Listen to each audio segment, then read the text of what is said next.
Subscribe कीजिए free tutorial academic YouTube channel को और बेल आइकन को दबाइए ताकि किसी भी टॉपिक का सिंपल और टू दी पॉइंट एक्सप्लेनेशन आपको सबसे पहले प्राप्त हो।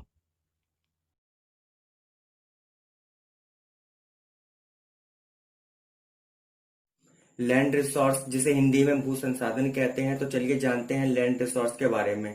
देखिए, land is an important natural resources, यानी कि जो लैंड है, लैंड को आप भूमि भी कह सकते हो, जमीन भी कह सकते हो।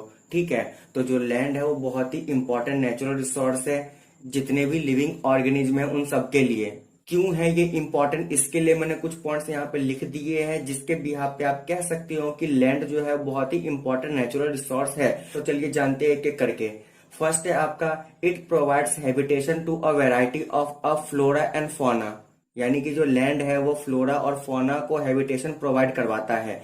ठीक है, तो फ्लोरा का मतलब होता है पेड़ पौधे और फौना का मतलब होता है जीव जंतु।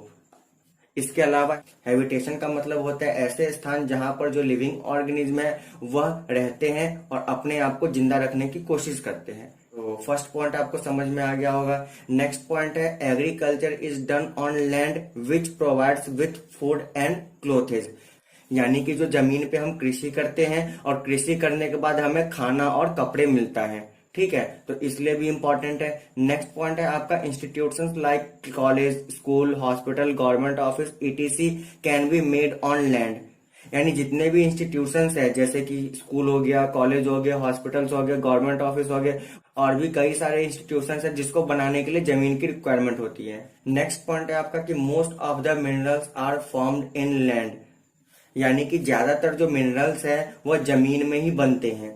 ठीक है, नेक्स्ट पॉइंट है आपका कि it is use for transport and communication system, यानी कि लैंड का यूज हम ट्रांसपोर्ट के लिए भी करते हैं और कम्युनिकेशन सिस्टम के लिए भी करते हैं।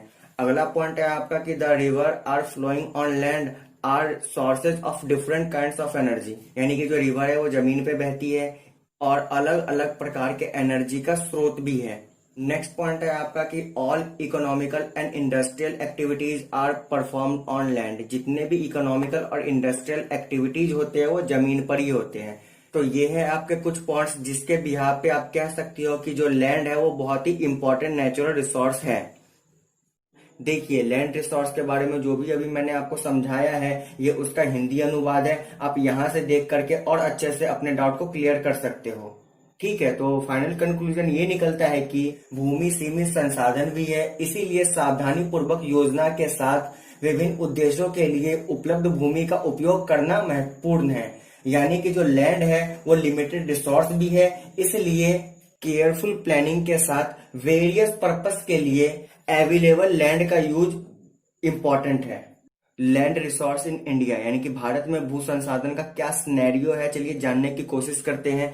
फर्स्ट पॉइंट है आपका कि land is a limited natural resource. अभी अभी मैंने आपको बताया था कि जो लैंड है वो लिमिटेड नेचुरल रिसोर्स है। देखिए, लिमिटेड नेचुरल रिसोर्स इसलिए है क्योंकि जो हमारा अर्थ है, ठीक है, अर्थ के टोटल एरिया का 71% हिस्सा जो है वो कितना, वो वाटर रिसोर्सेज में है। ठीक है, यानी कि 71% जो पार्ट है उसमें तो वाटर रिसोर्स ही है, और बाकी जो बचा हुआ पार्ट आपको दिख जाता है वो आपका क्या आ जाता है, आपका लैंड रिसोर्स के अंदर आ जाता है। ठीक है, बचा हुआ पार्ट क्या है आपका, लैंड रिसोर्स के अंदर आ जाता है। तो 29% लैंड है ना वो कंप्लीटली यूजेबल लैंड नहीं है। ठीक है, इसमें से कुछ पार्ट ऐसे हैं जहां प्लेट्यू है, पठार है, जिसका यूज आप नहीं कर पाओगे या नहीं कर सकते हैं। प्लेन्स है, ठीक है, प्लेन्स हो गया, इसी तरीके से माउंटेन हो गया, तो माउंटेन का भी बहुत सारे एरिया ऐसा है जहां पर आप उसका यूज ही नहीं कर पाते हो। तो यही हो जाते, तो इसका मतलब यही है कि जो लैंड है, ठीक है, वो नेचुरल रिसोर्स तो है लेकिन वो लिमिटेड है, इनका जब आप यूज ही नहीं कर पाओगे, और ये बहुत अधिक मात्रा में उपलब्ध है हमारे अर्थ पे। तो समझ में आ गया आपको कि लैंड जो है वो लिमिटेड रिसोर्स क्यों है। नेक्स्ट पॉइंट है आपका, India has land under a variety of relief feature, यानी कि देखिए अब भारत के अंदर जो है लैंड का क्या क्या सिनेरियो है कि किस तरीके से कैटेगराइज किया गया है। देखिए, इंडिया का जो एरिया है, ठीक है, यानी भारत का जो एरिया है उसमें जो है भारत के एरिया का 27% जो है जहां पर प्लेट्यू पाए जाते हैं, यानी कि पठारी भाग है। इसके अलावा जो भारत के एरिया का 30% जो है जहां पर माउंटेन्स पाए जाते हैं या माउंटेन्स एरिया कह सकते हो आप। और भारत के एरिया का 43% जो है वो प्लेन्स एरिया के अंडर आते हैं। तो ये आपका भारत के एरिया यानी कि इंडिया के एरिया को कैटेगराइज कर दिया गया है कि 27% जो है प्लेट्यू है, 30% माउंटेन्स है और 43% जो है वो प्लेन्स है।